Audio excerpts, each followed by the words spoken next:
Okay, so we're back for another Australian Collectors Chat. This episode is titled Arkham Looneys, so you can sort of already gauge an idea of what some of the topics are going to be today, or a theme running in this episode. So so how are you doing, Rob? I'm doing well, thanks, Ryan. Yeah, it's been a busy time. Lots of things happening to myself. Got a new piece come in, and we'll have one hopefully come in this week as well. So, yeah, it's busy time of year. Comic-Con, and don't know why, but all the statues seem to be coming at once, as is usually the case. They all seem to drop at once now. Yes, that's very true. There's a lot of stuff coming out, and just got a few new pieces that have been released this week from multiple companies, which is always good to hear your thoughts. But I thought I'll start this off with the topic of the chat. I'll do it. It's Suicide Squad, the film. Now, have you seen the Suicide Squad yet, Rob? Ryan. No chance. And you know why I haven't seen Suicide Squad. I've been visiting doctors and hospitals and things. No chance. No. Right. I probably won't. I still haven't seen the extended cut of Batman and Superman yet, so oh God, who knows when I'm going to see it. I showed my son the Rogue One trailer, the one that dropped last week tonight, and he was really excited about that. But he was asking me who all these characters were, and he knows the Death Star, and he knows the sort of basic elements and the AT-ATs and all the rest of it, but he didn't know any of the characters, and he was wondering sort of where the story fit in all the other. He thought it was going to be the next movie. And he was wondering, where's Kylo Ren? And I had to say, no, this is before the first one. But for him, the first one is the episode 1. It's not, whereas for me, it's episode 4. So we're having a good laugh watching that over and over and over again. So I think that might be the next time I get to the cinema. Probably the end of the year to see Rogue One, unfortunately. Yeah. Hello, Charlie. How are you?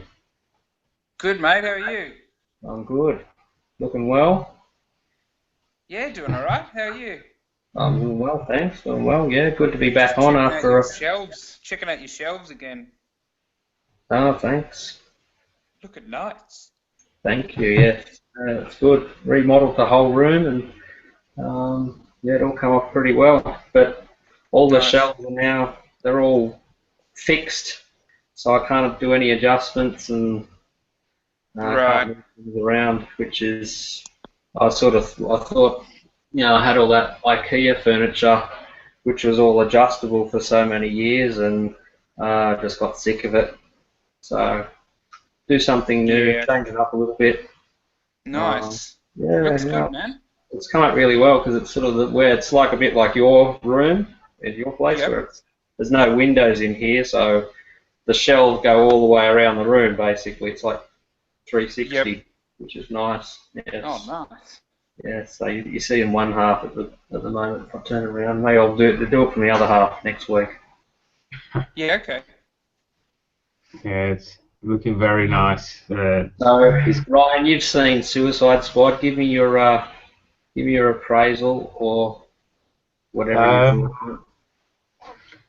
I never would have expected me to say this, but I actually really, really liked it. I actually loved it. Which is crazy because I didn't, me, I was not looking forward to the film whatsoever. I'm like, what the fuck are you doing? I thought you were. What's that, Charlie? I thought you were excited about it. I got a little bit more pumped after the last trailer, but I still wasn't 100%. I went in sort of still a bit skeptical of the film, but after watching it, I really enjoyed it. My fears of it just being a massive joke fest and really just, taking taking cue with all the jokes and that was it. That was gone as soon as I watched the film. It was still had the dark premise to it. I liked, believe it or not, again, another character I didn't think I would like. I liked Will Smith as Deadshot. He wasn't Will Smith. He was Deadshot. He took the role. He took the role seriously and he paid respect to it, and I respect the hell out of him for that. Margot Robbie, she took time to warm up to, but once the film got going, I really enjoyed her as Harley Quinn. I was like, she's fucking Harley Quinn. I liked Captain Boomerang as well. I thought he was hilarious. He's more of like the caricature sort of character, and he's rather funny. He has some funny moments in it. Killer Croc. I liked Killer Croc, even though he doesn't get to say much. He gets one. There's one line in the film that he says, and if you've seen it, Charlie, you'll probably know what I'm talking about. And I pissed myself laughing. I was like, it was priceless just to hear Killer Croc say that one line in the film. It was just, most of the characters were good. I liked Rick Flag as well, but I liked Joel Kinnaman as an actor. I think he's a very good actor. The story was him. Yeah. Yeah, I didn't like that RoboCop that he did, but I liked him in The Killing. Yes, he was very good in The Killing. But overall, it was a movie that I really liked. The plot wasn't overly complex. It wasn't as deep as Batman v Superman, as in with all the ideologies and the backstabbing and the pitting against one another. It's nothing like that, but. No. For me, the vibe the film gave off, and this is in the best way possible, is it was a mixture between Escape from New York and Aliens.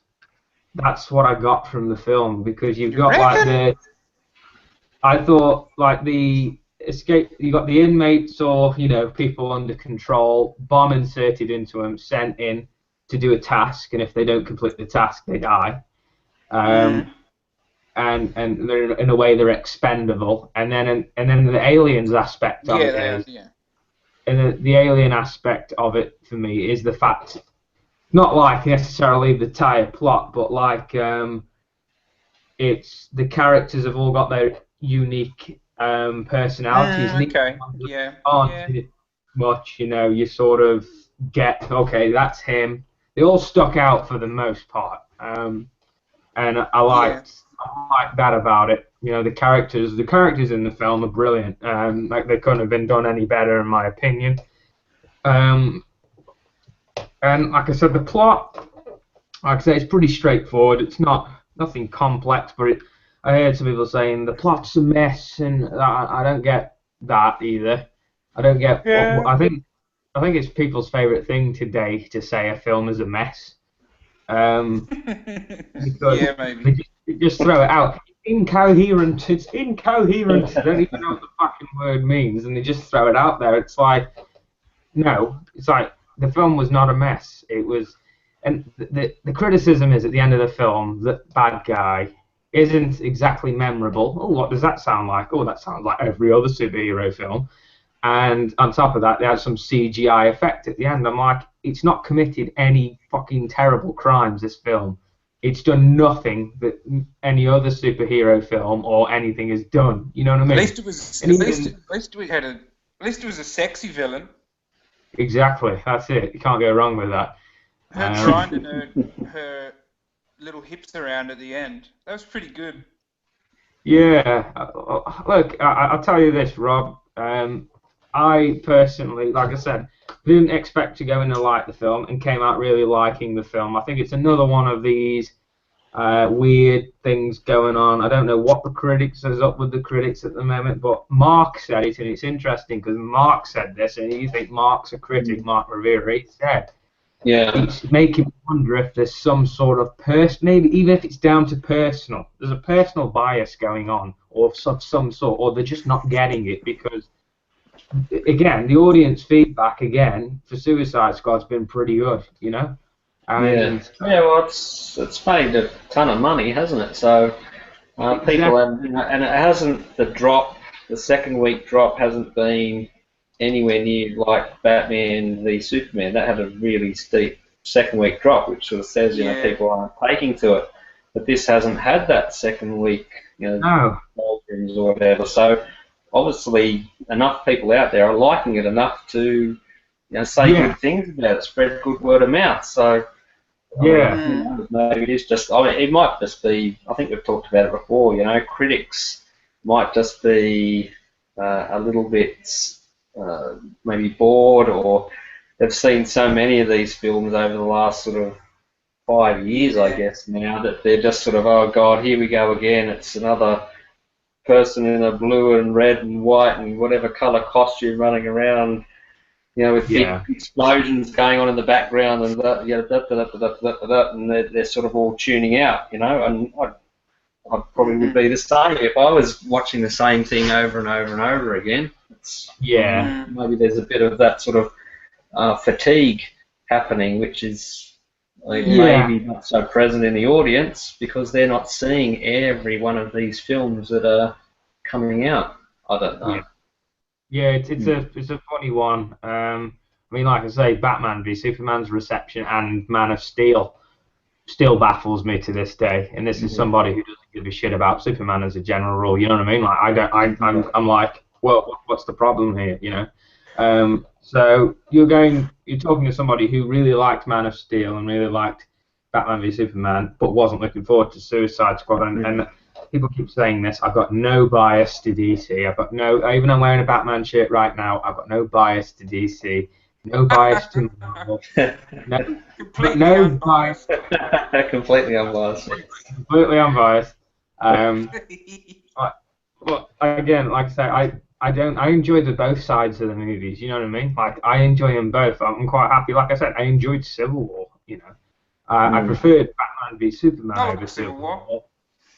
Yeah, and I preferred Batman v Superman over Civil War, but they were both top tier films for me. You know what I mean? Like they were both, to me, delivered, and they were so very similar as well. So it baffles me again why the scores are so different, and a lot of people have said that. And again, when I say Suicide Squad is another film that I don't get what the critics are watching. Like this is it. This is not going to spoil too much either for people who are watching this, but there's an argument in the film. A critic had, actually 3 critics I've read reviews for had, and it was there's supposed to be a tentacle type bit in the film, and apparently one of the main characters gets the tentacles through them, stabbing through them and ripping them open and stuff. And the argument is, in the next scene, they walk on screen like nothing happened, with no damage to them whatsoever, right? So I looked at this before going to see the film. I saw it, and just there's one thing that stood out to me. I thought, these people are pointing this out. I went and watched the film, and I purposely looked out for it, and they even said it was in the last act of the film. So it wasn't like they just said that and that was it. They actually even told us at what section of the movie it was, so you knew what you were gonna. I had an idea of where to look for it. Anyway, watching the film, and one of my friends who was with me who also heard about that, looked out for it as well, and we said at the end of the movie, never happened. That don't know what the fuck critics saw. Never in the film. There's no tentacle going through people's bits at all in the film. None. I was like, what are you talking about? I mean, again, I looked for it. It's not like I actually was like, I'll look for this scene. I'm going to look and see how stupid the scene is. Not in there. I was more pissed off. I was like, what, did I miss it or something? But I kept, and I was engrossed the entire film. It's not like a film I was like, I'm bored. I was fully engrossed in the film and these characters, and I saw that complaint, and I'm like, what the? It's not. I mean, unless they've got a different cut of the film, maybe they got like the wank edition of the film or something. I don't know. Maybe. But it wasn't the film that I saw anyway, and this is somebody, like I said, that was not looking forward to the film. Had no It was like one of those films. I was just like, I don't give a shit either way what happens. Yeah. But yeah, I thought it was I think Man of Steel, BVS, and Suicide Squad are 3 top films in the DCU. They're perfectly fine films. Yeah, they've got controversial sort of apparently controversial because of how they portray the characters and certain things. But again, they're fucking make believe. You know, who gives a shit? You know, there's far more things to be worried about in the world than fucking how if Batman kills somebody or if Superman destroyed a building with somebody in it. It's like, come on, you know, we got bigger problems than that. Yeah, I honestly, I really, really enjoyed the film. So much that I'd even say I'd buy the collectibles for it. That's how much I like it. Oh, wow. That's a big call. Yes, and there you go. And that's me. Look, is it going to be for everybody? No, but what is for everybody? Obviously, Batman v Superman wasn't for everybody, but I fucking loved it, and there's plenty of people out there that fucking loved it as well.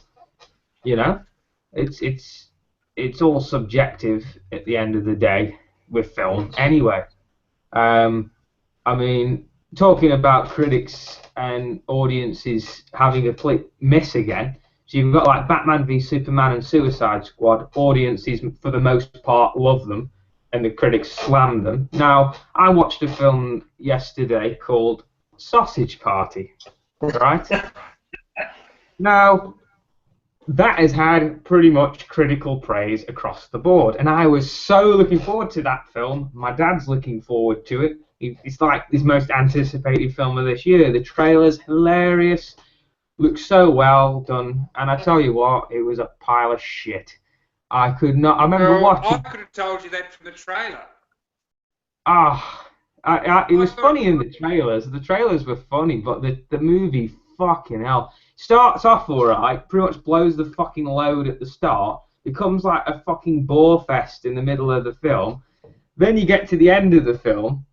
You think, oh, it's ramping up, it's getting funny, and there's funny bits in it, and then it just goes, fuck it, and just does whatever it wants. And me and my friend went to see it, both looked at each other at the end of the film and went, what the fuck did I just watch? I have no, and critics, it's fucking hilarious. No, it's fucking not. It's a dog shit movie, and I like Seth Rogen. I like Seth Rogen films. Lame fucking Seth Rogen. They fall over themselves to praise Seth Rogen and his mates. So as soon as I saw he was responsible for it, I was like, well, that's going to be shit. You know? Yeah. You don't need to watch that. So I'm not surprised. And I'm not surprised the critics love it. Like I said, I like Seth Rogen. I like a lot of his films that he's done. You know, this is somebody who likes him, right? And I didn't like this film. You know what I mean? That's like the level of turd it is. It's one of those films where there's funny moments in it, but for every funny moment, there's just one that falls completely flat. And again, like I said, it's an example of critics praise the shit out of that, but Batman v Superman's a 28% on Rotten Tomatoes. It's like, fuck off, you know, get out of here. There's no fucking way. I mean, come on, even you've got to say that's bullshit, eh, Charlie? You know? It's I don't know. Rotten Tomatoes. I don't know. You got to make up your own mind. I don't know. People using those review aggregators to gauge what they should go and see is not a good idea. Because there are really good films out there that don't have very good scores necessarily, and you're going to miss out. So I think that's silly. Suicide Squad was fun. Yeah. It was pretty good. I didn't mind it. It was good. I didn't like Killer Croc. I thought he was not done very well. Right. But pretty much everyone else I thought was, apart from maybe Slipknot, who was like, hey, I'm Slipknot. Blam. It was like, what's that dude in there for? Yeah, do you know what made me Like, laugh though about that one hang on, character? And he has that here's one bit where that he gets my out of the Slipknot, car. my Slipknot impersonation. Yeah. Hey, I'm gonna run away. Fucking bang. Yeah. Oh, I tell you what though, it made me laugh that one bit where he gets out of the car and that woman's like, come here, you piece of trash, or something like that, and he just goes like and whacks her in the face, and she's like, she's got a mouth on her or something like that. I was just like, it's hilarious because she just hit the floor like a sack of shit. It was just hilarious. I was like, yeah, it was good fun. Yeah, it was sort of like it actually reminded me a lot of Ghostbusters. Yeah, not the new one. They not the new one. Climb up the building, and there's a female, sexy bad guy at the top, and she's bringing demons. It was pretty much Ghostbusters at the end. I was like, you know, Captain Boomerang's going to put on a proton pack or something. Yeah. DC presents Ghostbusters. Yeah, but it was a bit of fun. I think Man of Steel is still the best one from DC. Yeah, for me. I think Batman v Superman's a better film than Suicide Squad. You know, I think. Like as a film, I think it's a better film than Suicide Squad, but Suicide Squad's good fun anyway. You know. Yeah. I think that's because like I said, the Ultimate Cut. I rewatched it the other night, and I loved it even more. You know what I mean? I think the Ultimate Cut needs. I think the Ultimate Cut you need to watch it multiple times to fully appreciate it. But you should, because it's a damn good film. You know, and I mean, even you can say yourself, it was way harshly reviewed. You know, it was just I think by critics. Yeah, it is a bit. Yeah.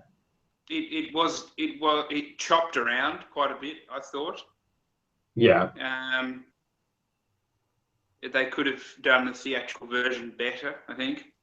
But yeah. But yeah, probably unfairly treated. I think a bit harsh on it. Yeah. Yeah, especially with the Ultimate Cut now. The Ultimate Cut, you know, fixes the choppiness and that, and for people, and also adds a few new layers to the film that wasn't in the theatrical cut, which is cool. So yeah, and like I say, I love BVS. It's like, I think it's still my favorite film of this year so far. What's the next one from DC? It's Wonder Woman? Yes, Wonder Woman. That's another one. And then Justice League. Yeah, Justice League. And they're doing... and then after that, then I'm lost after that. I don't know what comes next. I think it'd be like... No, they're going to do another Superman, like just a Superman film. Yeah. And a Batman. And then Aquaman, Flash. Aquaman, yeah. So I guess they'll do... Maybe Harley Quinn will get her own film. I don't know. Yeah, I heard something about that. How could you give a whole film to a bad guy though? I don't know. I mean, you could be the main villain in She could be the main villain in a Batman film. You could do. They could do like a Harley Quinn movie, could you? No, do you know what they could do? They could do a similar storyline. I don't know if you've seen or played it. You know it's Arkham City, and it's Harley Quinn's Revenge. Have you seen that one? It's a DLC that they released, and basically in that one, it's like after the Joker's death, and she's trying to seek revenge on Batman again. And Batman goes after her. Batman goes missing, and Robin. The whole plot of the story is Robin has to go in and find him. Which is kind of cool. You know what I mean? Like something happens to Batman along the lines, but you don't necessarily have to do that. What I mean is, it could be something like or even like Joker's been captured or something like that, and she wants to get to the Joker, but she's going to start shit to get to him. You know. Yeah. Okay. Yeah, could be something like that, maybe. But I do agree with you. Like, you couldn't entirely base it just on Harley. I don't think. I don't think you could have. I don't know. Maybe you could. Maybe you could. I don't know. But I don't think Warner Brothers would do a Harley Quinn film. Just Harley Quinn. They'd have to do like Harley Quinn is the main villain in this new Batfleck movie, I guess. Yeah. That. She's obviously very popular. People have loved her in the film, and she's already popular in the comics. So she's just even more popular now. So put her together with Batman, and surely that's just cash at the box office. Yeah. I mean, like, I know they have said about doing something with Harley Quinn as a movie, but I don't know to what extent it is her. But yeah, like I say, everything that's come out from the DCEU so far is right up my alley. You know, I think they're all quality films. I think they're well-written films. You know, and I think they're better written than a lot of the Marvel films. And that's not saying I don't like Marvel. I just think they are, you know, in some ways, a lot of them. The ones that stand out as best written to me from Marvel, like the Captain America films and Thor 1 and Guardians of the Galaxy and stuff like that. You know, they're like really good films. Yeah, Guardians of the Galaxy. Yeah, I like the first Captain America. I like the first Iron Man. Yeah. I think that's about it. The rest of them, they're a bit. Yeah, the sequels. Iron Man 2. Iron Man 3 is funny just for Ben Kingsley. I like Iron Man 3. I like Crazy Man in it. He's good. Yeah, it's a good film. I think the Iron Man films are good. Thor, the second Thor was pretty bad. That's shit. Yeah, that's shit. Actually, if I'm totally honest, I like all the Marvel films apart from Thor: The Dark World. That's the only one that I can't stand at all now. It's just totally dumb, that film, for me. Looks like it felt like a long episode of Xena. That one. Yeah. It was like one of those, like a Xena double episode, like, you know. Yeah. Tune in next week for the thrilling conclusion, and the costumes looked like there was a village at the start of that one where they go and rescue some dude somewhere, and I was like, this looks like they went to where they used to make Xena, and they've got them walking around that same village backlot somewhere in Wellington or wherever they used to film that.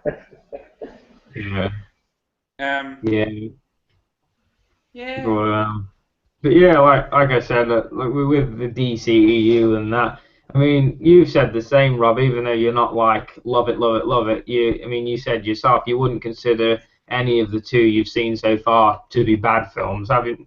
You know.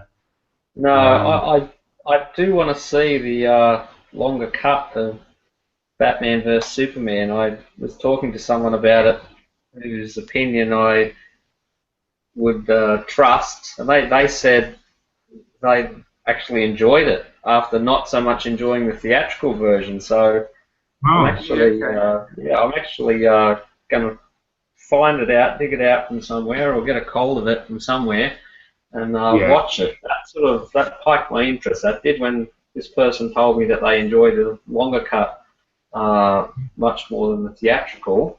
That's that's interesting. So yeah, I'm actually looking. I've got to say, I am looking forward to seeing what Snyder's done with the longer cut. Because I do like Watchmen, which is I think is a fantastic film. I think he did really well with that. Really good, adaptation. I really enjoy it, and the longer cuts, I don't mind the I think it's called the Ultimate Cut or whatever they called it, with the Tales of the Black Freighter, the animated sections all put back into it.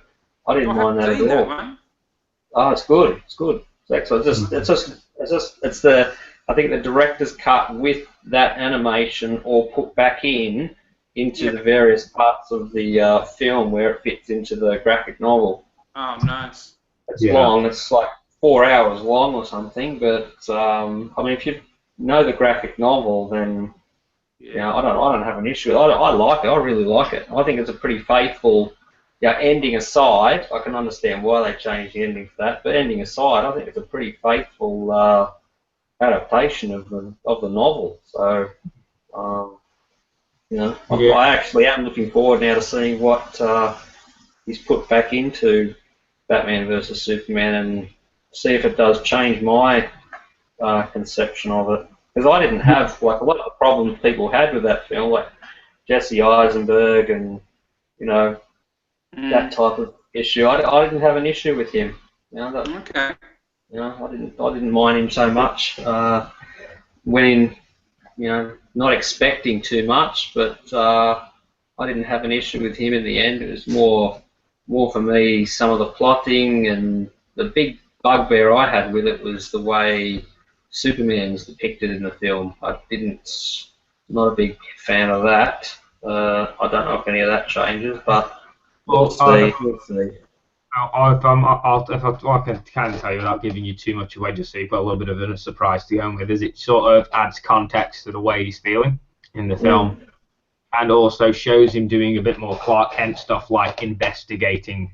That'd be good. I think, you know, Henry Cavill hasn't really been given much of an opportunity to do, you know, much with that character. He's stood around in that suit for a lot of both the films and just sort of moped around a lot. I'd like to see a lot more of Clark Kent, and I'd like to see more of that duo personality thing going on. You know, a bit more of that happening would be nice. Yeah. Step out for a second. Yeah, that's good. But yeah, like I said, I'm and again, I'm not swayed by, again, just because it's Batman's in it or anything like that. I don't get swayed by that. You know, if I think it's shit, I'll say so. You know, I'm not that torn to it. You know, and but yeah, like I say, I really, really, really am liking where the DCEU is going, and has what it's done so far for me is like, that's how I like it. That's what I've been wanting to see for a long time, you know. And again, I think Snyder harkens back a little bit more to this Batman for me, which is what does it for me.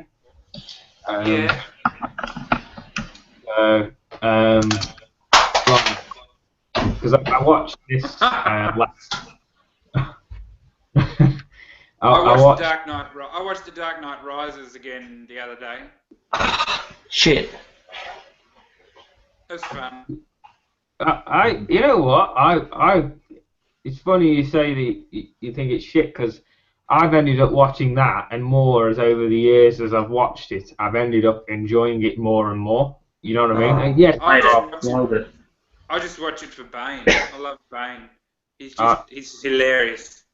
I think it's like I said, I think that's a good film. I think the middle one, Dark Knight's a tad overhyped. You know, I do. I think Ledger's incredible in it. I think Ledger's incredible in it. But the bit that gets me is if you go and look at critical score, like analysis is for the original '89 Batman, and then you go and look at the Dark Knight they all say that Keaton is outshined by Nicholson in the original '89. Now, they all praise Ledger. That's debatable. I think that's debatable as well. Yeah. Yeah, and again, they say Christian Bale is equally as matched and as good. Now, in my opinion, I think The Dark Knight, the Joker outshines Batman, and I think in this they're more on the same page, as in they've both got great things about them. And the reason I like Michael Keaton's Batman way more than Bale's is because he's unhinged, he's crazy, and that's what he should be. In my head, when I picture Bruce Wayne, he's got to be the most fucked up individual to go out and dress up as a bat at night and beat people to a pulp. That is not normal. No matter what this, Batman would never do this. Batman's the world's greatest detective. Fuck off. He's a psychopath just like anybody else. The only difference is between him is his intentions are good in his head, you know. But he's still questionable. He's still a vigilante. He's not a law enforcer. You know, he's a vigilante. That's what he is. He's still classed as a criminal, you know, to people. And that's what I liked about this. It showed, and that's why I like Affleck's Batman. You see, he's clearly not well in the head, and that's what he should be. You should question him. Batman fucking he unleashes in BVS. I know. It's like that bit. You can tell. It's like that in you know, when he goes into that warehouse and fights those guys. You can just see he's not taking shit anymore. He's just like, whatever it takes to save Martha Kent, you're gonna fucking go down. And I love that. That's what somebody said. This made a really great point, right? Like people say that Batman can never kill anybody in any circumstance in the comics, which is bullshit from the start anyway. But you're telling me that Batman, one man, can calculate the right amount of force to hit every individual without King hitting him or killing them. You're telling me that he can do that? That's bullshit. You've got to admit, at some point in his career, he must have hit somebody so hard that they didn't wake up. It's got to have happened. It's got to have happened, right? Do you see, like, there's no way he can just go, I don't catch you, you know, and oh, you're fine. He'll be fine when he gets up in the morning, you know.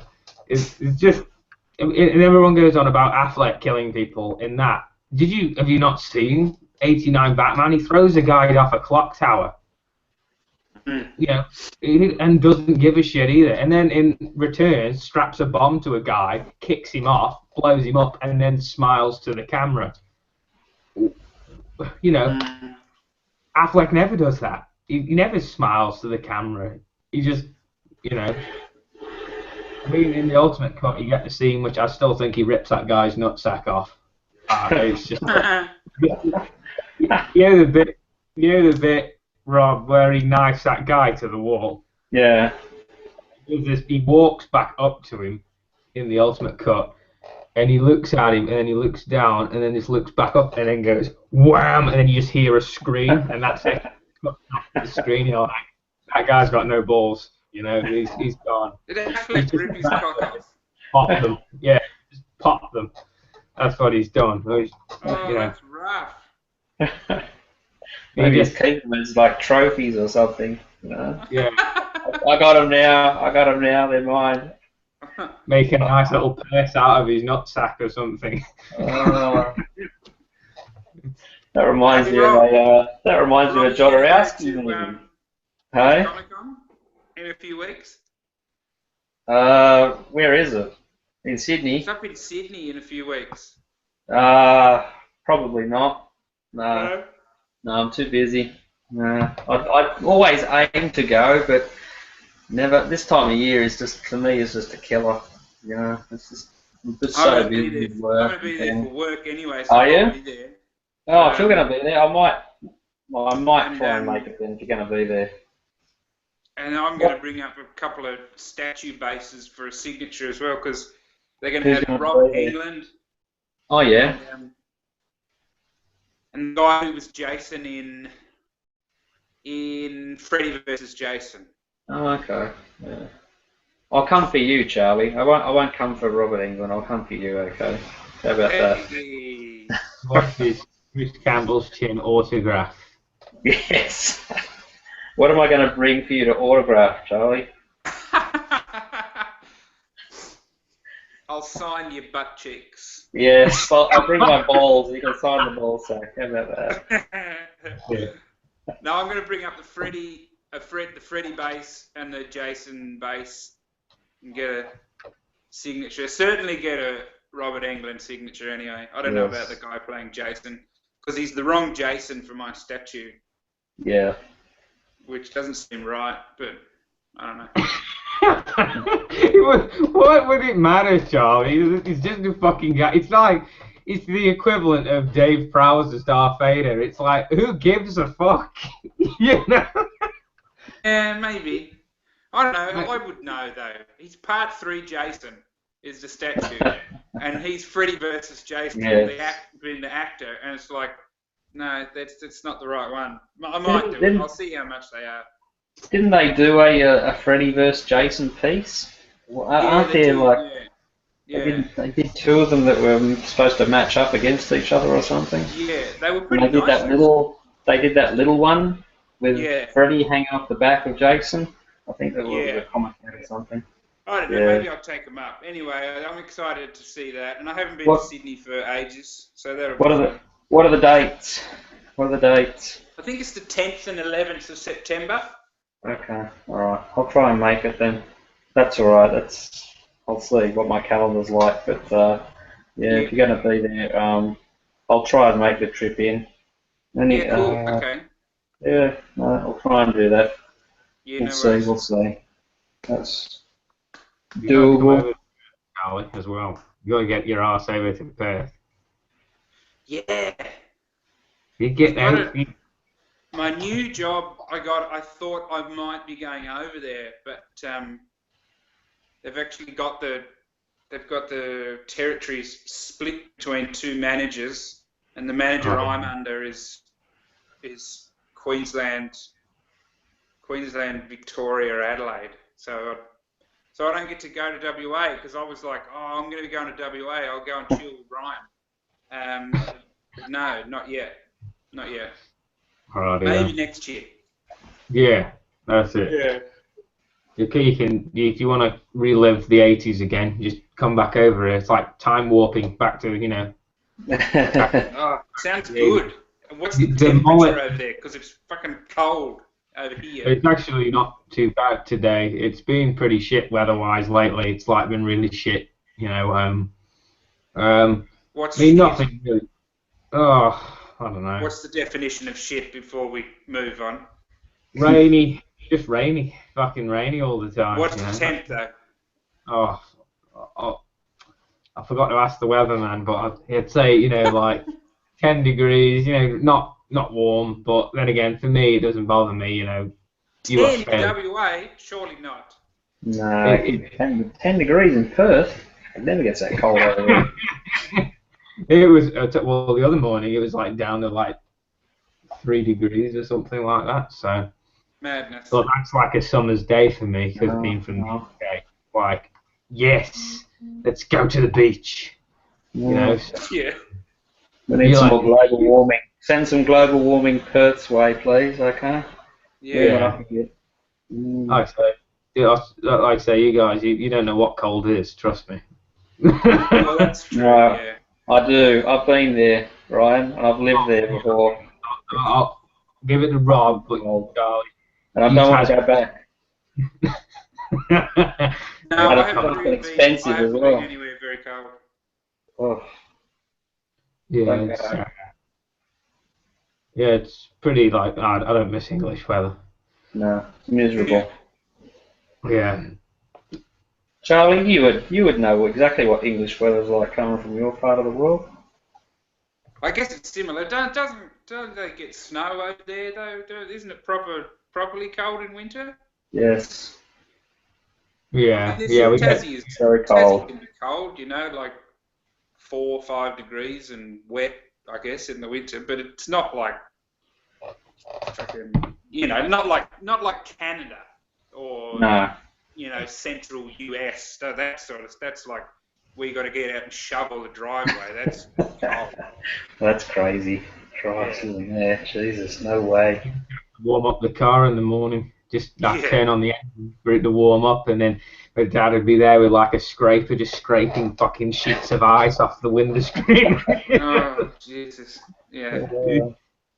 It's and the winters lasted like 9 months of the year, and then you'd have this little burst of summer, and it was like 20 degrees, and everyone would be out in shorts and a t-shirt. And you'd think, what? It's like 9 months is winter. Yeah, and then too generous. 6 weeks of summer, and then go back to winter again. Trust me, we wouldn't know in the UK what summer was if it bit us in the arse, honestly. No. Like I said, 17 degrees and it's a heat wave. It's a heat wave. I'll show you a fucking heat wave. English friends like that. Yeah, they're like, it's like 23 or something, and they're like, oh, turn the AC. I'm like, what? Oh, well, I could sleep in -7 degrees with the fan on. That's not what I'm like. I'm just fully hardcore, you know. I'm like, oh god. Oh my. But yeah. I stayed at Helmy's place this week. You got Helmy? Yeah, I stayed at Helmy's place for a couple of nights. Oh, how was that? How was it like at Helm's Dog HQ? Yeah, helmshq.com.au /Melbourne/man whore. Yeah, it's good. His place is really cool. He's pretty much Melbourne CBD, and he helped me out with some accommodation for a few nights. What a guy! And you know, I got to drink in his Melbourne collection for a few days, which was excellent. Oh, he packs so much into his flat; it's amazing. And I got him a little present when I left. I got him a little set of Godzilla and Ghidorah, little set before I left. So I hope he's having like a little battle with him now, like rah, rah, rah. Hello, Helm. Thanks again, mate. Yeah, that was cool. Yeah, when Helmy came over here, that's pretty much what we were like. We were just talking Godzilla and shit. We were like showing him all of our Godzilla stuff, and he's like, "Oh my god!" You know, he's like, "There's another Godzilla fan. I'm not alone." Yeah. Because we've got some of the old.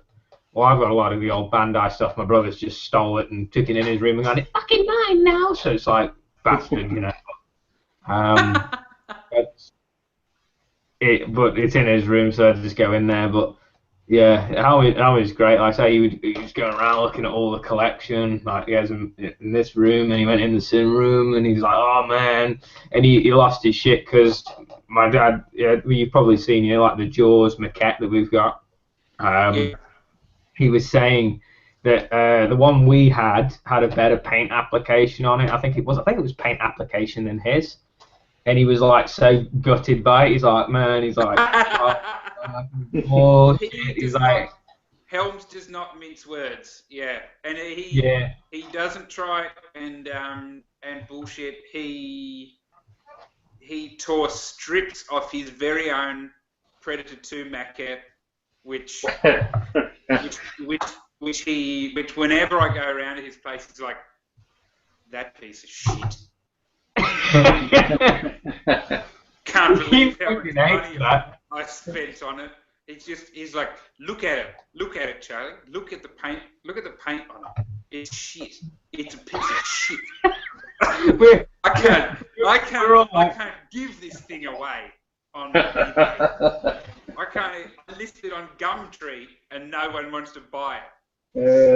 Yeah, my little brother was in stitches because I brought that up when he was here. He's like, man, he goes, biggest piece of shit I ever bought. He says, fuck that, he goes. He says, people are calling it a masterpiece, he says, on forum. They're fucking lying to themselves. Yeah. And he's going over to someone out with that figure. Every time I see someone with that Predator statue now, I just think of Hal and go, fuck off, it's a pile of shit. He's going over to Singapore in a few weeks for the Singapore Con. Yeah. And hopefully he'll be able to send some pictures through to us from the con. Because those XM dudes will be there, and mate, they're gonna have. Guys are mad. They're gonna have a shit ton of pieces as well. Absolutely. Yeah. Oh. Did you see the Weapon X one? Yes, I saw the picture of that. That looks. That's one of the few I looked at and went, whoa, because like usually with there are a lot like people go off about with the XM that I don't like. Rob, everyone that Rob picks, it's like you pick the right fucking one out of them. It's like he's just picked up the Doctor Strange, and I'm like, he picked the right one up again. He gets the shit ones, and he gets the quality. He's not an XM bitch. He just buys the good ones, which is how it's. That's it. You got to buy the good ones. Yeah. That's it. And that Weapon X one, the concept art, I was like, yeah, looks great, doesn't it? Yeah, it's just like why they show the concept art.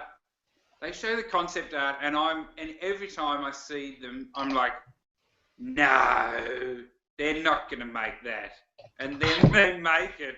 And then they do it better than the concept art. Yeah, the absolute madmen.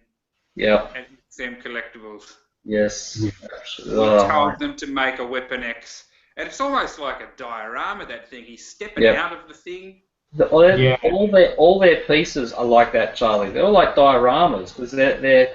I mean, a lot of people say they do too much base and not enough statue. If you know what I mean, there's too much focus on the base and not enough statue. But all their pieces are huge, enormous, and they're heavy as hell. That Doctor Strange that I got, it weighs 14 fucking kilos. 14 kilos. It's huge. Jesus Christ. 14 kilos. It's as heavy as hell. It's like a solid piece. Like, when I picked it up out of the box comes in, big box. You try and pick the thing up, and it's like, holy Jesus Christ, how do I pick this thing up?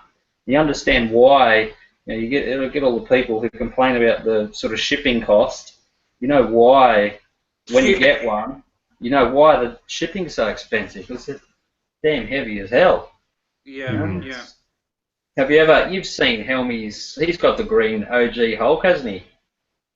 Yeah. Have you picked it up? No. Next time you're at his place. I've held the Thing, which is similar size.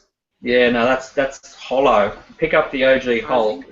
It weighs. It's like a bag of concrete. It's solid. It's fucking solid. The base is as light as a feather. You could throw the base like a frisbee. It's hollow. You knock on it, fucking echoes through the room.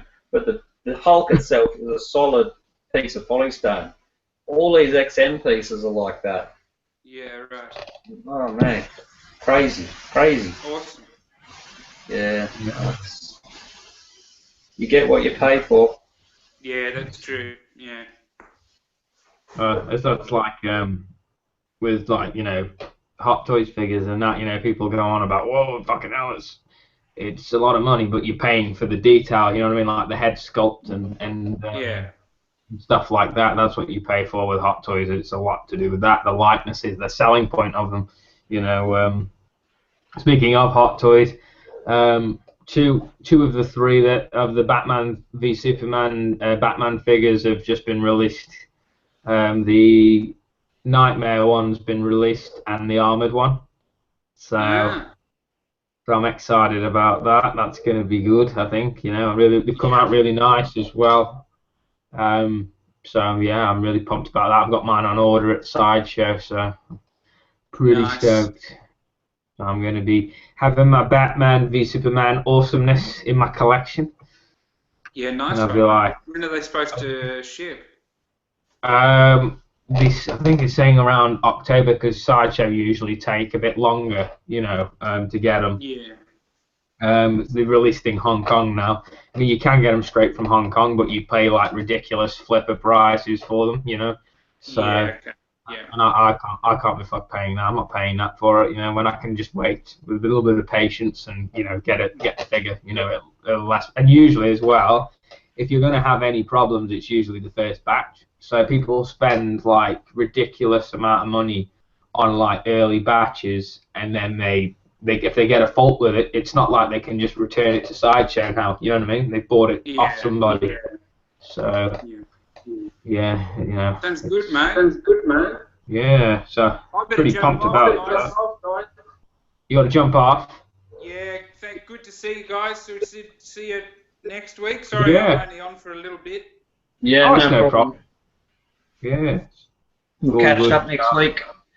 Yeah, see you guys. Yeah, I see you, Charlie. Rightio, Rob. It's just me and you now. Back to us. The usual. Do you want to do some photos, Ryan? Yeah. Let's do some photos. All right. I'll now what I've got is, like I said, this is from the last couple of weeks, pretty much, just bits and pieces that I've grabbed. You might have seen it. Can you see that at the moment? Yeah, actually, I'll present you to the screen. Have you got your mic on, or is that just how it's popping up on the screen?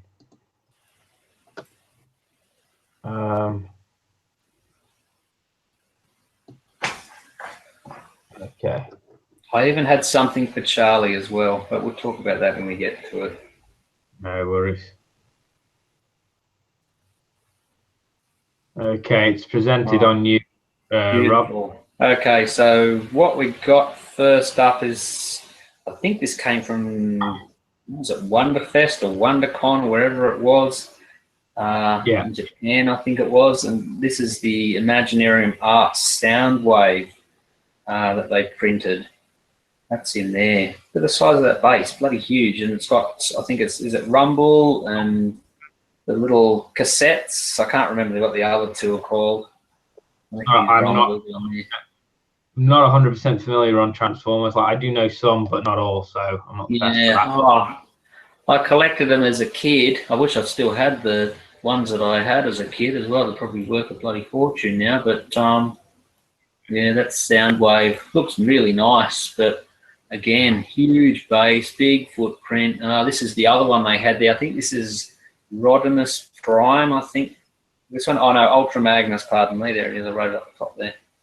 Ultra Magnus. These are from Comic-Con. We didn't get these, or I didn't show these when we did our Comic-Con show. These are the NECA Ninja Turtles, quarter scale, looking fantastic. Look really, really, really good.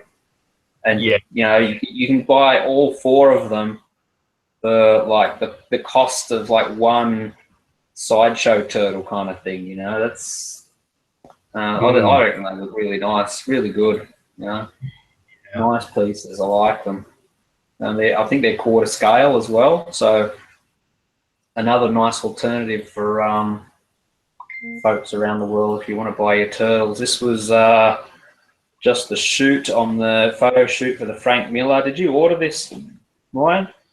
I wish, but it's very tempting.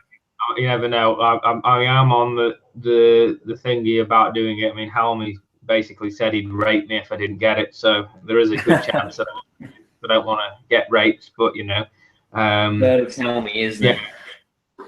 Yeah. I mean, look, it's a tempting offer. I would get that. You know, I would get the Prime one, Dark Knight Returns, just because it's Dark Knight Returns. You know what I mean? Yeah. And also, it's a lovely looking piece, and that's the big part of it. It's not just, you know, Dark Knight Returns. It is, like I say, it's a fantastic looking piece, and it's got a swap out arm, hasn't it, with the gun? Yeah, with the rifle. But if I'm honest, but I prefer the Batarang as well. I think is the exclusive. The little Batarang that looks just terrible, looks shit. I like this with the rope and the Batarang. I think that looks killer. That looks great. Yeah, that's how I want it, because even with the rifle, it wouldn't be correct to the comic anyway, because he doesn't have the gun by the time he's had the shit kicked out of him. So yeah, I think that looks great. I wish they'd done it in quarter scale. If they'd done it in quarter scale, even I might have jumped on that, but not. That's the back of the base. Okay. Okay, this is something we didn't see either. I saw some pictures of it on, you know, around about Comic-Con, but I didn't have any for the night. This is, I can't remember, who is it? QMX are doing a model Falcon. And it's got all this cutaway. You can take the top off and see inside, and it's got all the detail in the middle of the Falcon there. And I think I've read somewhere that it's about 1/80th scale, and I think it's about 30 inches from nose to tail, and they're talking about $700-800 US. Thank you, General Zodnibs, whoever you are. There's some of the detail inside. Killer. I know someone who's got the this company QMX did the ship from Serenity, Firefly. Oh yes. I can't remember the name of the ship. I don't know. I'm not that familiar with the show, but I know someone who's got it, and it's like called Serenity. That's the ship's name. Yeah, whatever. Yeah, oh yes, that's the well. That shows you how familiar I am not with it. But he's got that, and it's turned out really, really, really nicely. So I mean, you can see the top part there. Even the base is quite nice. It's almost like a landing platform from Bespin. It is. I think it is. Yeah, that looks really, really nice. I'd be in for that, depending on the price. Looks great. This dropped. It's been out for a few weeks now. The Aquaman, Sideshow Aquaman premium format turned out really, really nice. No one's had any complaints. People have had some googly eyes on the clean portrait. Besides that, really no issues. Everyone's saying the base is heavy, big, really detailed. I love the water effect on it and all the crustaceans around the front. And I actually like the Jesus portrait. I really like it. I think it's nice. Where is it? Let's go back. The hook arm, you can take or leave. But I really like the Jesus portrait. I've had this in my cart, Ryan, I swear about 15 times. And I just keep going backwards and forwards on it. Whenever I get to the checkout, it says, shipping estimate to Australia. And they're quoting me, get this, $143 US to ship the thing. What? How did you out? $180 Australian. So it's like, shit. Yeah. The shipping went up like in the last couple of months, and it's just like, it's a nice piece. I'd like to get it, but mate, when the shipping's that expensive, it's just like, it's a killer. Anyway, Black Symbiote Spider-Man. I actually got this piece through the week, and it's turned out really nice. Really nice. Yeah, no issues with it at all. It's all nice and solid, well painted. Nothing to complain about. It's all really nice. All the texturing, it's really well done on it. The way they, if you go back, the way this arm fits in, you can take this arm out, and the sort of seam runs around the symbol around here. It's really, really well done. You can't see once you put that arm in, you cannot see the join between the body and the arm at all. It's very, very well done. But otherwise, no complaints at all from me. It looks really, really nice.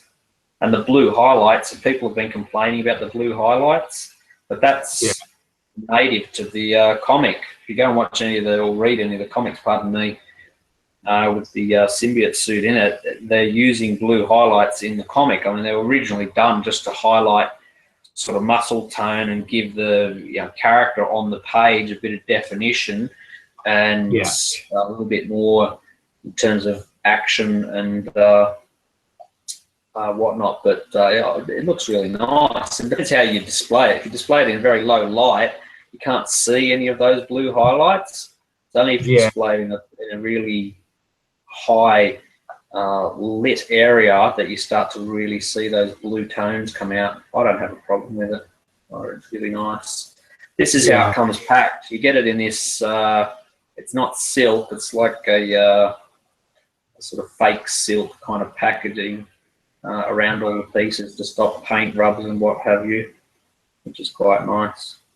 So this is the alternate portrait for the cheetah, which we saw at the con. I like that. I like that face sculpt. And that's sort of disassembled. I don't know, maybe getting ready for the con. Okay, so this is just first photos of the Bale, Dark Knight, Batman, talking about Dark Knight as we were earlier. This is an in-hand piece, so that's what you're going to get out of the box. Looks like it come out pretty well. No issues. Yeah. The only the person who took these, I think, was in Korea. I think they're located, and they didn't take any photos of the exclusive head sculpt, even though it is an exclusive piece. So I guess if you've got that on order, looks like it's a winner as well. Looks like Sideshow have done reasonably well. Yeah, this is good. Coming back to Comic-Con. Oh, this Deadpool. Yeah. There's, what is it, Captain Marvel. Phoenix. Look what happened to Deadpool's sword. Oh. That was like, after 3 days of being on display, I thought that was interesting. Hopefully they'll rectify this for production.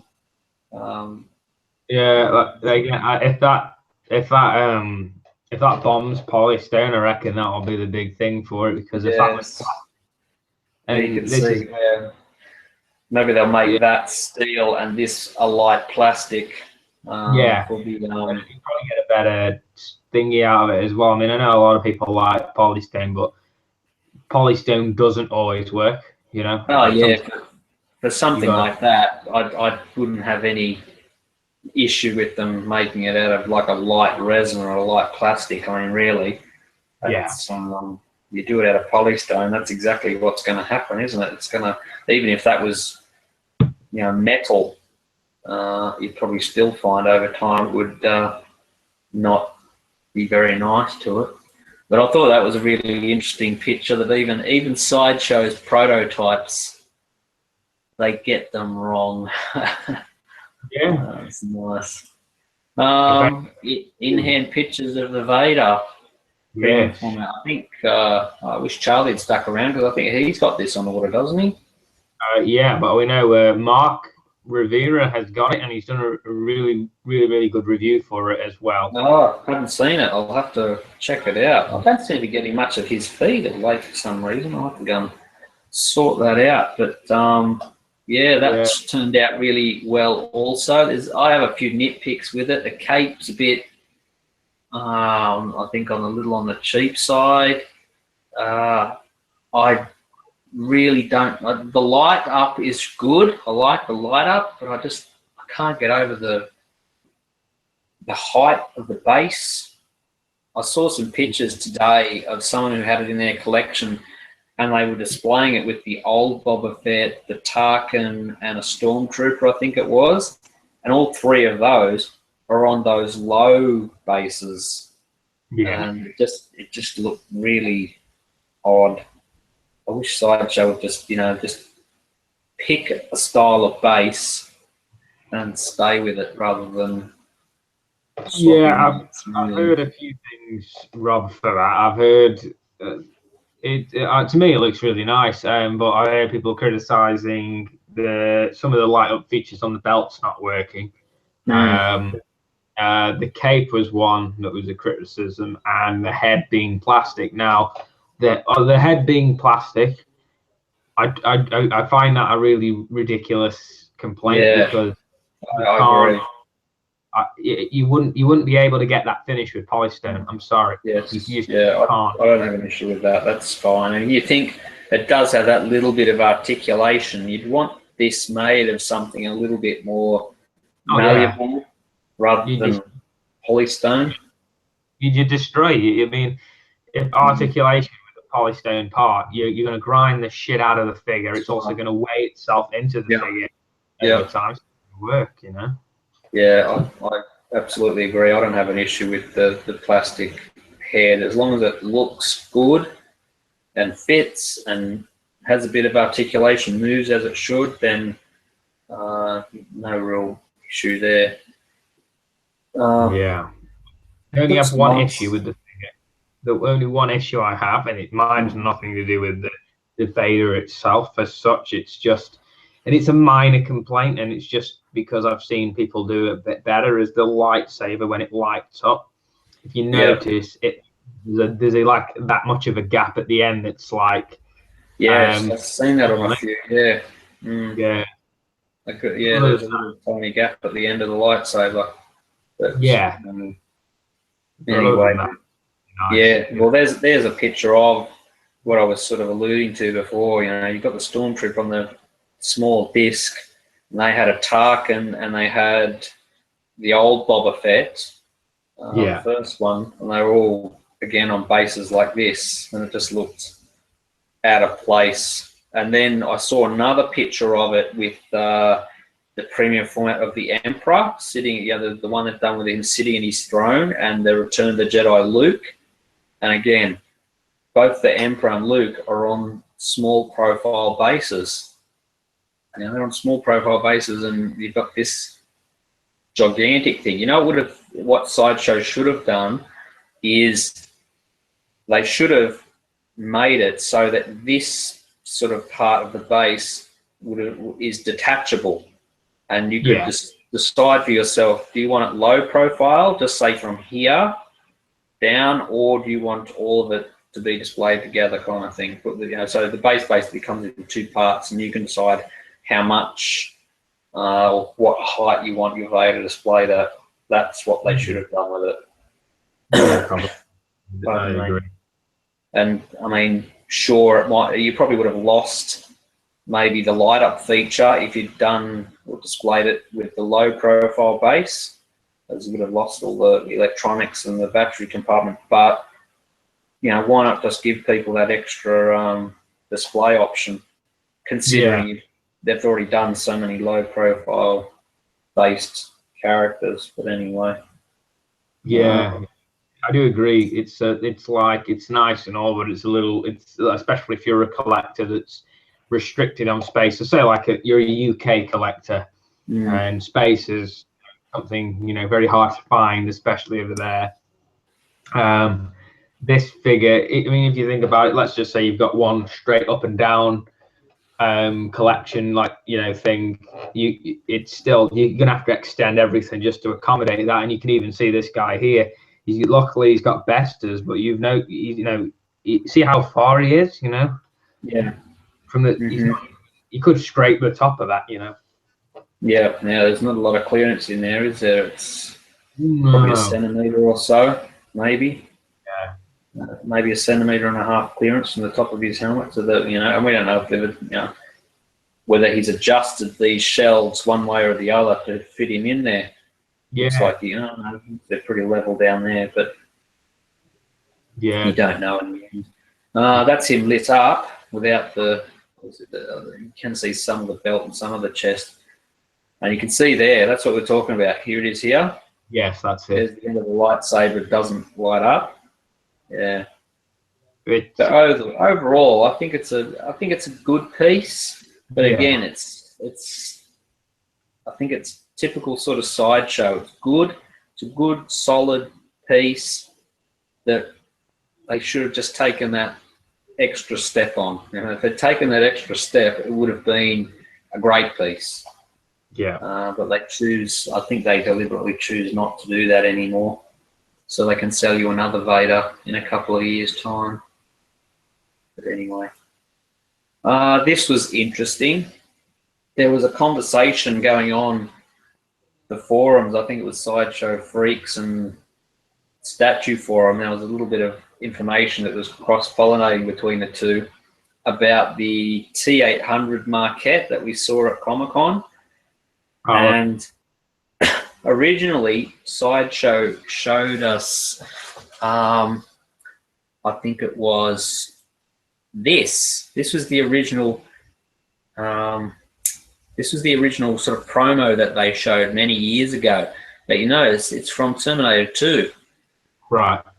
And the one they've put out is from the Terminator, the first film. So someone sort of spotted this and went on and asked one of their representatives, are you still doing a Terminator 2 endoskeleton? And surprisingly, the rep came back from Sideshow and said, yes, there is one still in development. So even though we've got this one, they've they're going to release it, and I guess it'll go up for pre-order sometime between now and the end of the year.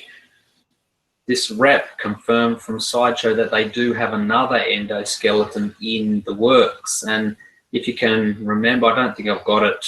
No, I don't. If you go back to the original sketches that they showed, this T-800 endoskeleton from Terminator 2 had the plasma rifles in its hand. Or there's some with one, and there was a couple of sketches with two. So if you didn't like this version, and I know a lot of people didn't because of the pose, it's probably worth just waiting. You might be waiting a little while, but wait and see if they do end up dropping another one for Terminator 2, which is what I'm going to do now. I'm just going to sit back and wait and see what comes down the pike rather than jump on that piece. I want to see what they do, see if they do a T2, just to see what the differences are in terms of your pose and whether you get a plasma rifle with it if they do another one. But I thought that was interesting, and I haven't heard anyone on any chat, or I haven't seen much of that in it reported in any of the forums or anything. It's an interesting little development. Talking about Sideshow not going the extra mile, this is the Chris Evans head on their Winter Soldier Captain America, looking decidedly un-Chris Evans-like. And it looks like Nicolas Cage to me. I don't know what that looks like, but it doesn't look like Chris Evans. It's a bit Cage, man. It's like Nicolas Cage. A bit of a disaster going on there. What happened to the chin piece on that? That looks like it's got the skin. I don't know what happened. What happened? This is what someone pulled it out of the box, and this is what they got. Googly eyes and just shocking paint job. So that's a piece to be. No, and people pre-ordered this like 2 years ago or something. This is like 2 years in development, 2 years in production, and this is what they're getting. It's like, oh my god. Sideshow, if that was me. Yeah, that one would be straight back in the box and straight back to them. What a mess. Anyway, this thing dropped as well, the Red Sun Wonder Woman, which what's going on with the face? Yeah, it's got these strands of hair that the old one doesn't have. I gotta say, I don't like it. I'm not a fan of it at all. It's cheap and nasty, and it's everything I don't like about Sideshow is in this piece. Really, it's like they've taken the old one, the original one, and decided, well, how can we make a Red Sun version the cheapest and the nastiest way possible? And, I don't like it one bit. It's the quality on it's just not there at all. Looking at a piece, Rob, like as a piece, it's nice all the way up to the head, and then the head just fucks it up for me. As in, if you're buying a standalone Wonder Woman, I mean, like imagine that the Wonder Woman before hasn't come, and you're just looking at it as a piece, yeah. That's what I'm saying. Like it's decent up to the head, and then as soon as it gets to the head, it's like, what were you thinking? Yeah, I don't like it in any way, shape, or form. It's just cheap and nasty is how I look at it. I mean, the whole, the base, which is just a redo of the Red Sun Superman base with the bat. I mean, the only reason this bat cowl is on there is so they can use this old body with this base. That's the only reason they put that on there, is just to make her fit on that base. It's just the whole thing screams cheap and nasty. I hate the way the flag, this way this is draped across the shoulder like that. I mean, Spear on the original looks fine. This looks just shit. The skirt looks bad. I've got nothing but bad things to say about it. I just don't like it at all. The Superman I didn't mind, but that just, like I said, it screams cheap and nasty, and let's do it the cheapest possible way we can. That's exactly what they've done. Yeah, normal Wonder Woman is a lot nicer, that's for sure. Yeah, I've got the normal one, and I wouldn't touch this with a 10-foot barge pole. Would not want that in my collection at all. I just don't like it. Anyway, this is something I saw today from Storm Collectibles. Don't know who they are. They're doing a Hulk Hogan quarter scale premium format type figure.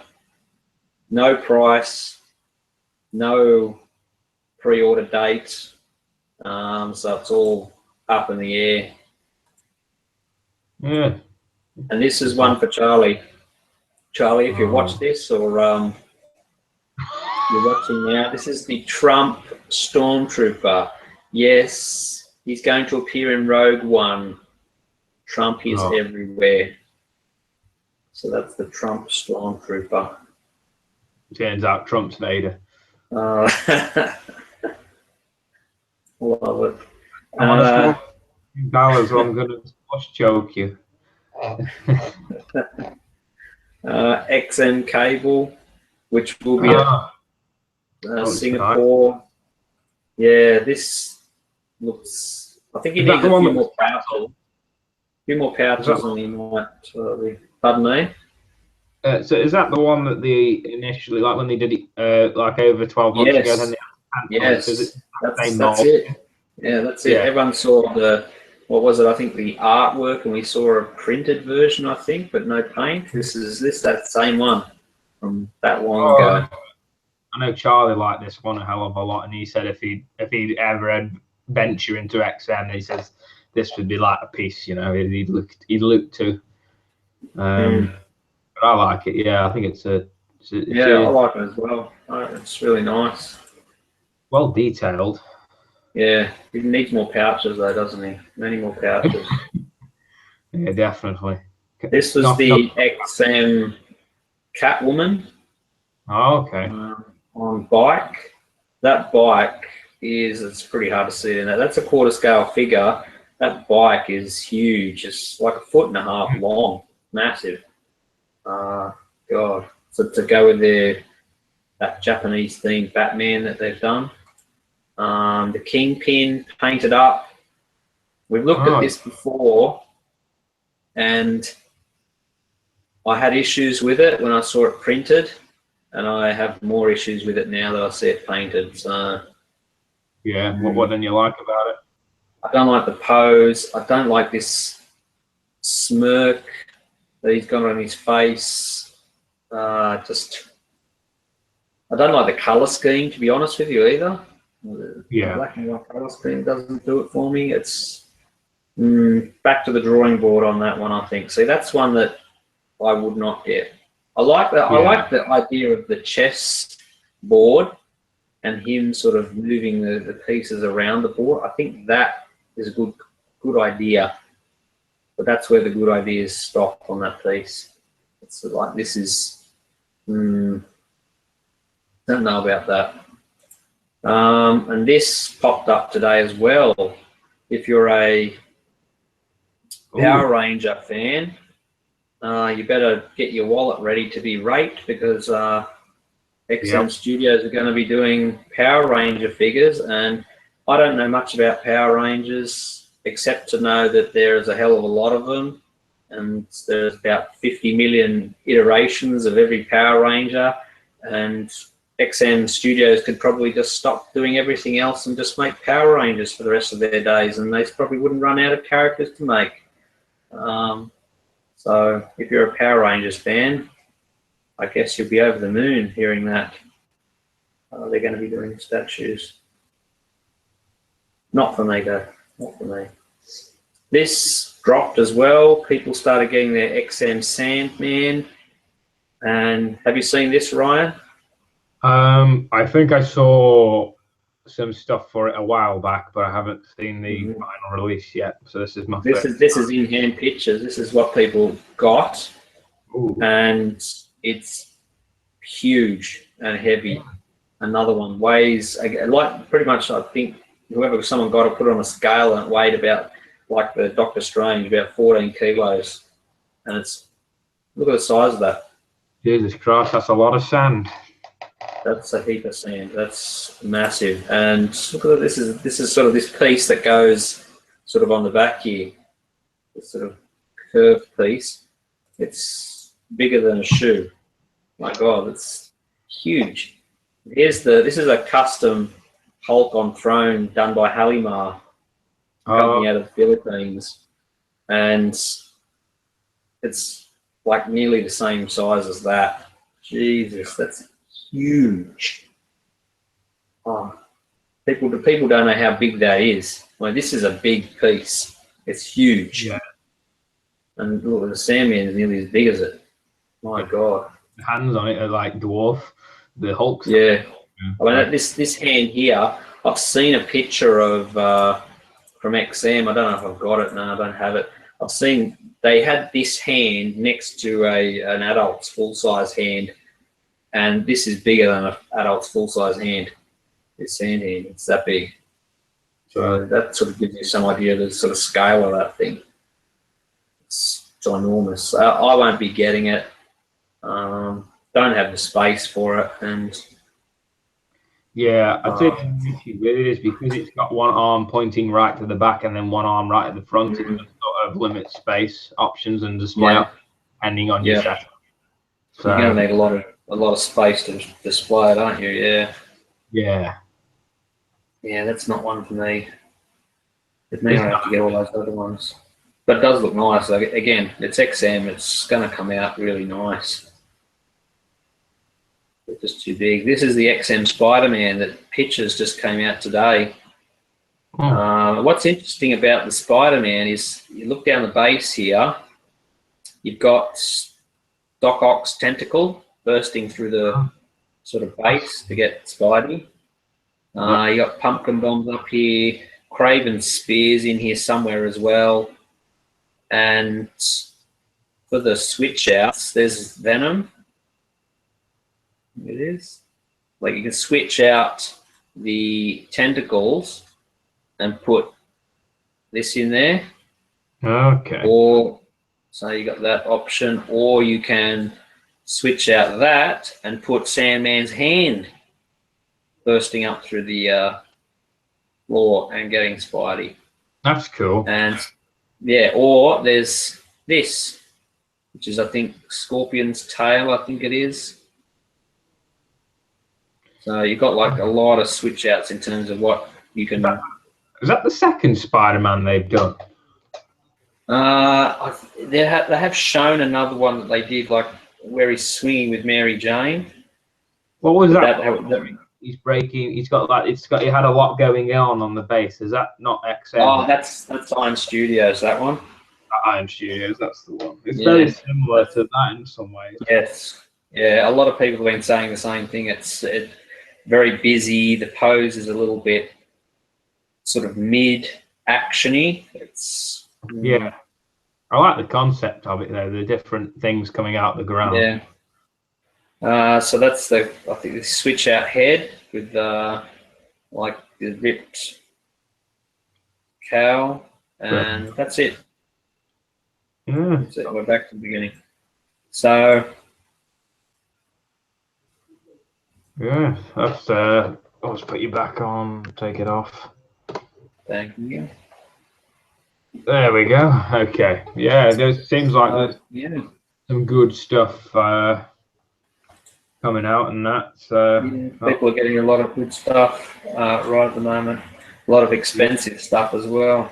Yeah, I was just saying to Charlie earlier,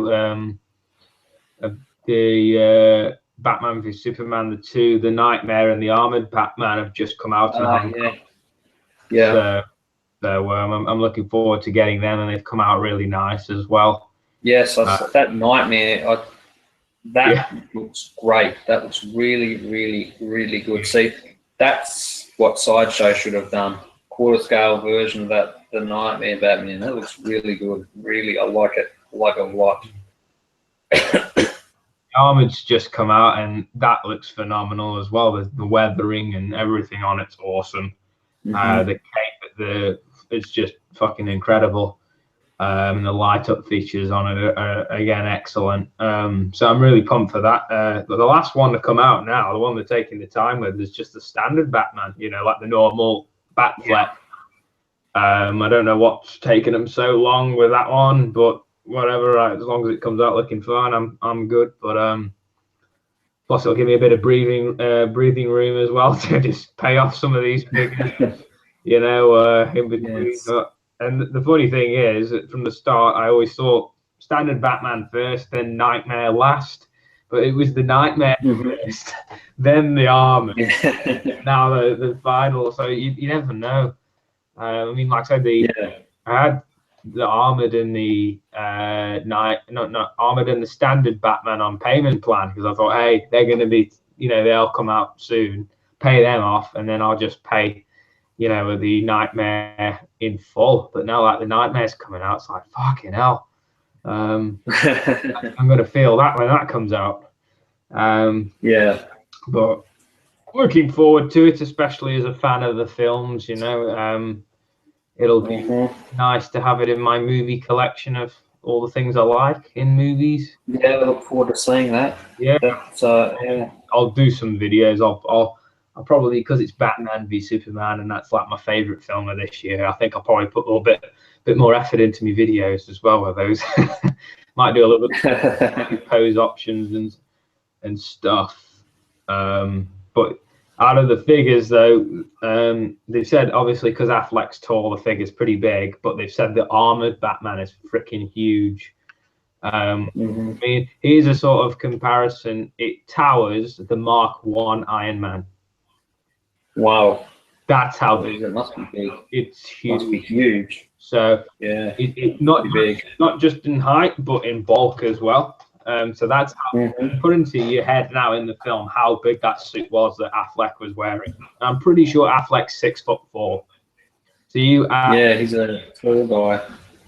So if you add that extra like boot, the level of boots, I don't know how tall that would have made him, but would have made him near 7 feet when you add the height of the helmet, the cowl ears, and the the height of the boots. It's a big piece. So I'm really looking forward to seeing that. And it's not a massively articulated one, because of just the nature of the armor.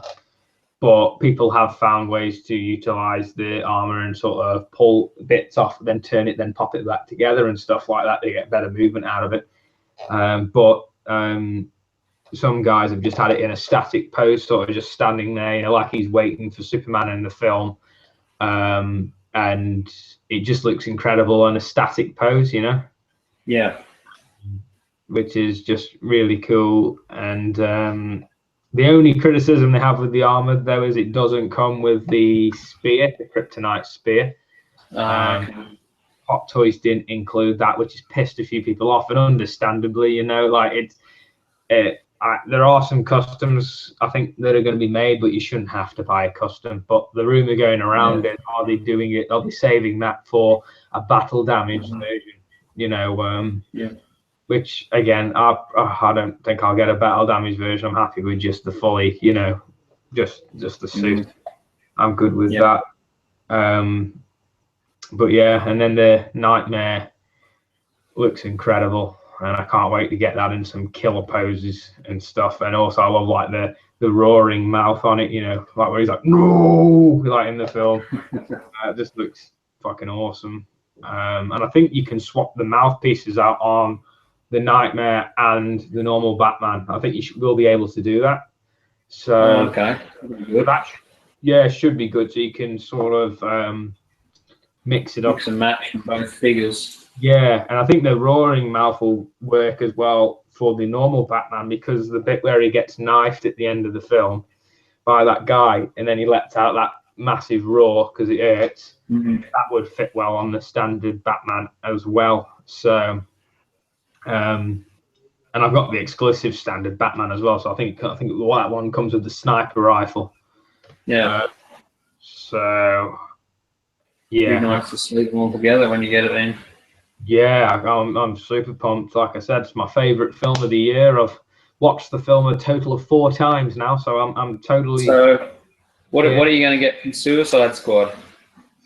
Suicide Squad. Well, Hot Toys have done so far. I'd get the Deadshot.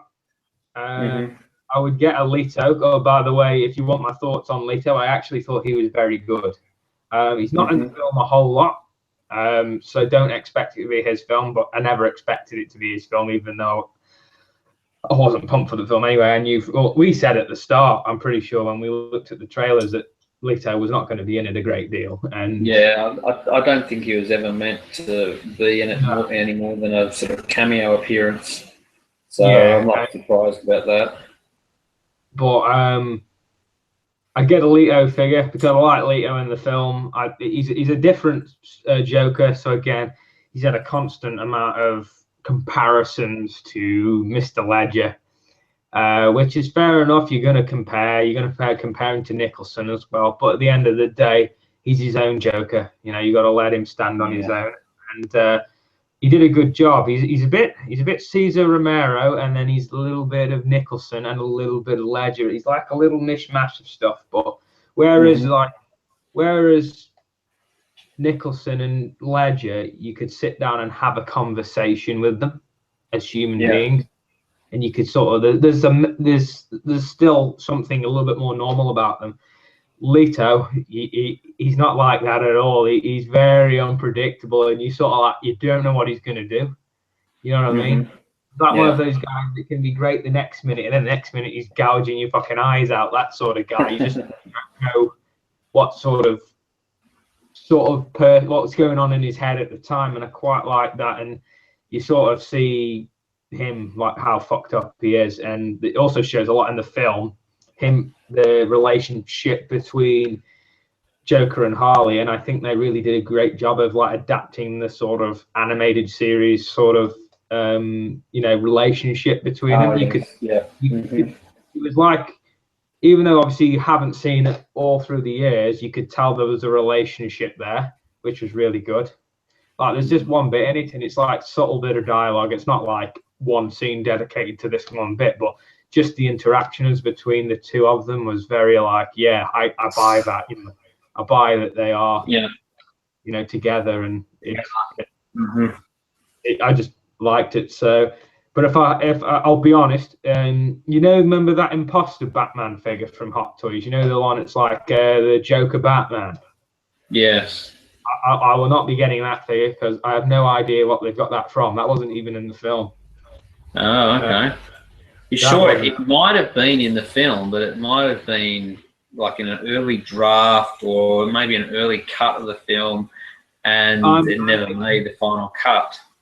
Yeah, maybe. I mean, there's all the stories of that film being recut and lots of reshoots being done on it, and it was a bit of a mess behind the scenes. So it wouldn't surprise me if it might have been, like I said, some kind of maybe in an early draft of the script, and they had production art drawn up for it, and who knows what else. Maybe even Leto did some costume tests or something in it, and they got a hold of it and decided, oh, let's do this as well. So that's probably where it's come from.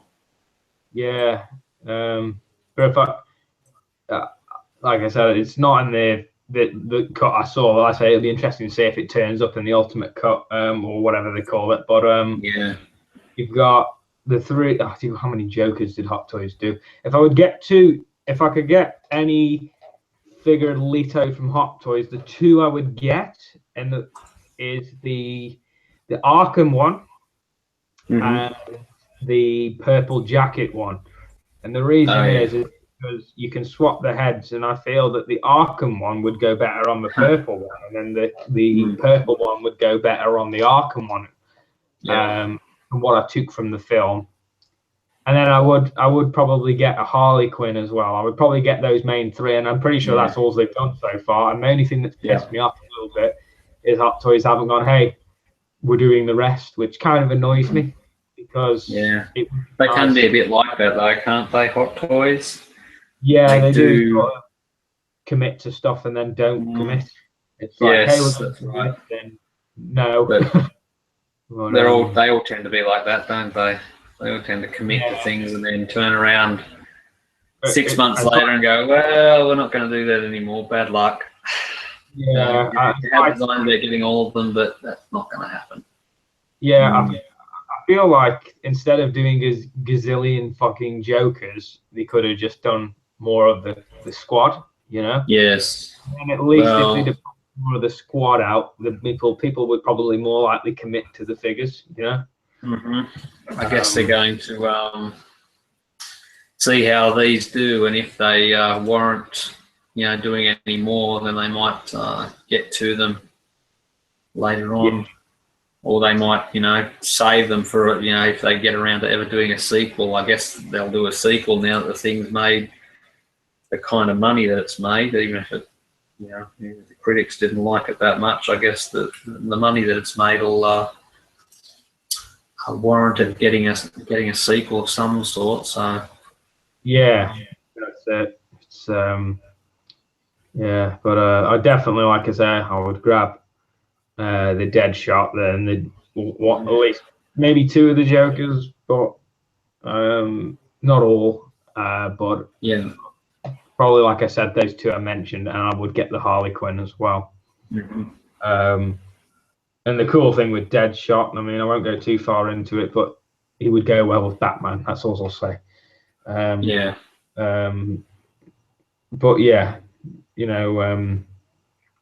yeah. So I would get them, and if they did like a Croc and a Captain Boomerang and Flag and that, is it Katana? Yeah, Katana. She's did those sort of characters, then I'd fully buy them all. Even like say Slipknot, who's in it for fuck all, but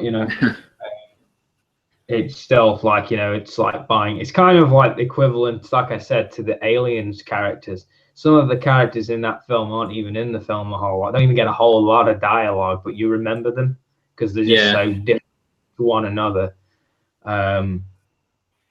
And that's kind of what the vibe of the film gave me. So it's like one of them. You remember all of the characters. That's what I was going to say. Even the ones that aren't in the film a great deal, you can at least quote them and go, "That's who they were. That's their name, and this is how they looked, and this is how they acted." And yeah, that's an achievement within itself. I think especially when you're juggling a bunch of unknown characters and a lot of them. It's a testament to the director and the writers that they can do that, which is great, So yeah, that like I say, BVS stuff and Suicide Squad stuff I'll probably grab, but I don't think the Suicide Squad stuff will be out this year. I think it'll be next year now, especially because they've only just recently released them all. So. Yeah. Then again, could be wrong, but I feel like it the quickest, like the soonest that they could release them is like sometime early next year.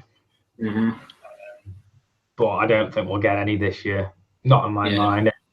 Other than the Arkham Joker, the Arkham one, the one like I said where he's strapped up. I think you may get that because of how early they announced that. But other than that,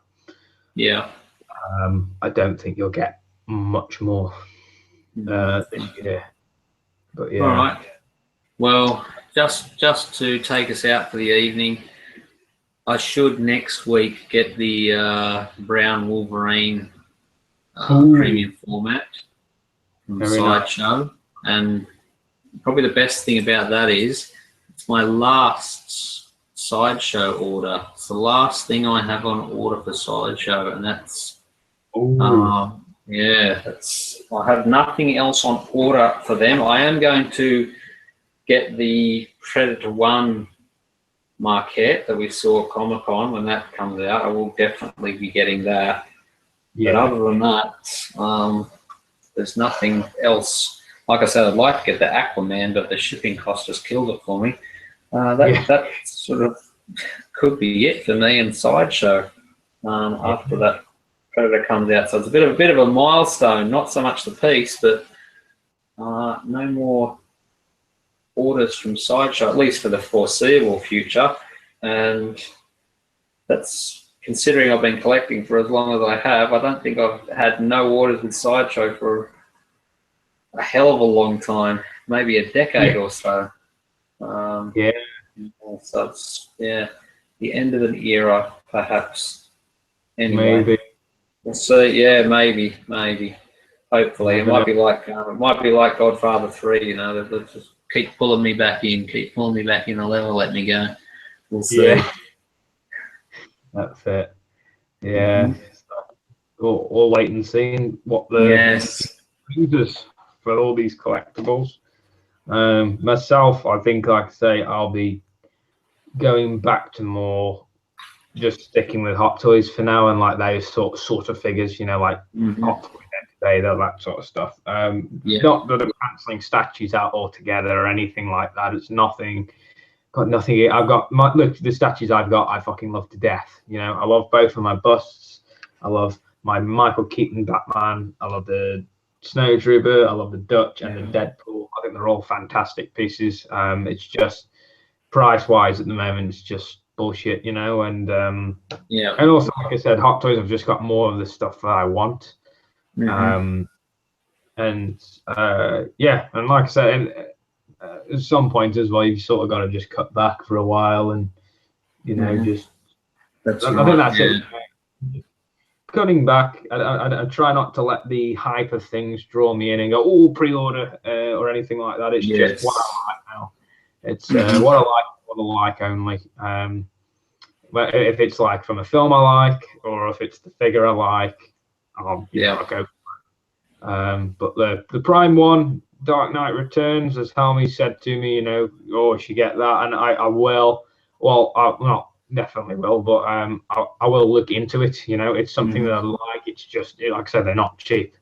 And plus, I've got to finish off this side of my room. You know, so that's it. It can't go anywhere until that's done. You know, so until that's finished, there's nothing going to go. Like I say, as you mentioned in one of my videos, you know, my collection looks great as it is at the moment. It's all nicely spaced out, but it definitely needs the next section now before it starts looking cluttered. And I haven't had any new pieces recently, like big major ones that have, you know, cluttered anything up. So it's perfect how I want it here. I just want to get it right there now, and it should be all good then. We should be kicking arse. So that would be good. Yeah, ready for the next stage in your collecting. That's it. I can finally put the posters up on the wall then as well. That'll be nice. Because that's pretty much most of my life. I've had posters on my wall, and then since I've had the room redone, just haven't had posters on the wall, so it's been torture. Yes. So that'll be nice, especially now I've got those posters sitting in there, ready to go. Ready to go, and it's like it's the equivalent to buying a figure and keeping it in the box and sticking it in storage. It just annoys the shit out of me. Don't want to do that. Yeah.